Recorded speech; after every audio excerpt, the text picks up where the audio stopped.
बक्सर जिले की सीमा में प्रवेश करते ही गंगा नदी का रौद्र रूप अब अपने चरम पर पहुंच गया है। बक्सर में केंद्रीय जल आयोग की रिपोर्ट के मुताबिक गंगा नदी चेतावनी बिंदु को पार कर गई है। बाढ़ से लोगों को बचाने के लिए बक्सर कोइलवर तटबंध को मजबूत करने पर प्रशासन का फोकस है।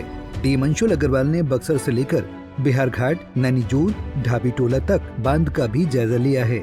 अग्रवाल ने सिमरी प्रखंड और ब्रह्मपुर प्रखंड के पंचायत जनप्रतिनिधियों से भी बाढ़ पर चर्चा की है। वहीं चौसा, बक्सर, ब्रह्मपुरी, सिमरी और चक्की प्रखंड के इलाके में अलर्ट घोषित कर दिया गया है। सर, किस तरह की व्यवस्था? नहीं, बिल्कुल हर वर्ष की तरह जो हमारा ये समय रहता है अगस्त का द्वितीय सप्ताह, लगभग 8 से जो 15 अगस्त तक का समय होता है, इसमें प्रायः देखा गया है कि गंगा का जो जल स्तर है एक राइजिंग ट्रेंड होता है। तो कार्यपालक अभियंता भी बाढ़ प्रमंडल के हमारे साथ हैं, पुलिस अधीक्षक महोदय के साथ पूरा जिला प्रशासन के सभी वरीय पदाधिकारी, हम लोग दियारा क्षेत्र जो तटबंध बना हुआ है बक्सर कोइलवर तटबंध, इसका निरीक्षण आज किया जा रहा है। जो अभी सूचना प्राप्त हो रही है उत्तर प्रदेश के कुछ जिलों से, जो सूचना प्राप्त हो रही है वो यही है कि कल तक भी गंगा का जल स्तर थोड़ा और बढ़ने की संभावना है और कल यानी 9 अगस्त के बाद डिक्रीजिंग ट्रेंड एक शो हो रहा है। तो ये एक मुझे लगता है कि जिलेवासियों के लिए और तटबंध के किनारे जो हमारे जिलेवासी निवास करते हैं उनके लिए राहत की बात है। और बहरहाल ये जो तटबंध की निगरानी है इसकी हर संभव तरीके से की जा रही है। जो सैंडबैग्स हैं उनका भंडारण किया गया है, बालू का भी भंडारण किया गया है और जहाँ जहाँ जैसी जैसी सूचना यदि मिल रही है, कुछ क्षेत्रों में पानी का प्रवेश यदि किया गया है तो वहाँ पर भी अंचल अधिकारी को निर्देशित किया गया है। हर प्रकार की राहत जो भी प्रशासनिक स्तर से, राज्य सरकार के स्तर से जो निर्देश दिया गया है वो पहुँचाई जा रही है और सभी प्रकार की तैयारियां भी की गई है।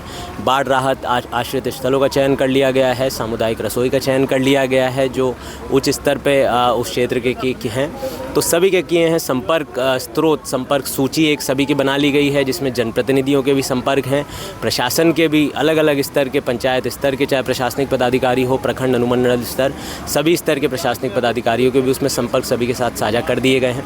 तो अभी के लिए ऐसी कोई चिंताजनक परिस्थिति नहीं प्रतीत हो रही है, पर बहरहाल जैसे मैंने बताया प्रशासन के स्तर से जो भी संभव प्रयास है, जो तैयारियां हैं, सभी पूरी कर ली गई। अभी तक गंगा का जिस तरह से रेशियो बढ़ रहा है जी, ब्रह्मपुर प्रखंड, सिमरी प्रखंड और चौसा प्रखंड जी, बक्सर प्रखंड के लोग प्रभावित, बाढ़ पूरी तरह तटबंध सुरक्षित। जी नहीं, बिल्कुल तटबंध पूरी तरीके से सुरक्षित हैं, इसको बार बार सुनिश्चित भी किया गया और जैसा मैंने बताया बाढ़ प्रमंडल के द्वारा इसमें पर्याप्त संख्या में सैंडबैग्स का भी भंडारण कर लिया गया है, बालू का भी भंडारण कर लिया गया है और जितने भी संवेदनशील जो हमारे इलाके तटबंध पर हैं उन पे भी निरंतर निगरानी की जा रही है।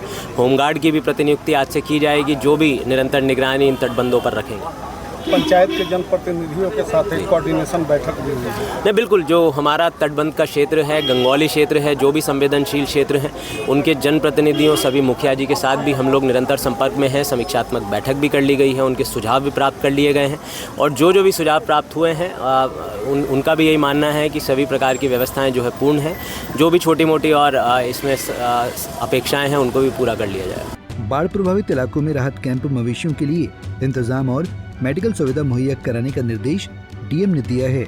वहीं एसडीआरएफ और एनडीआरएफ की टीम को राहत बचाव कार्य के लिए अलर्ट मोड पर रखा गया है।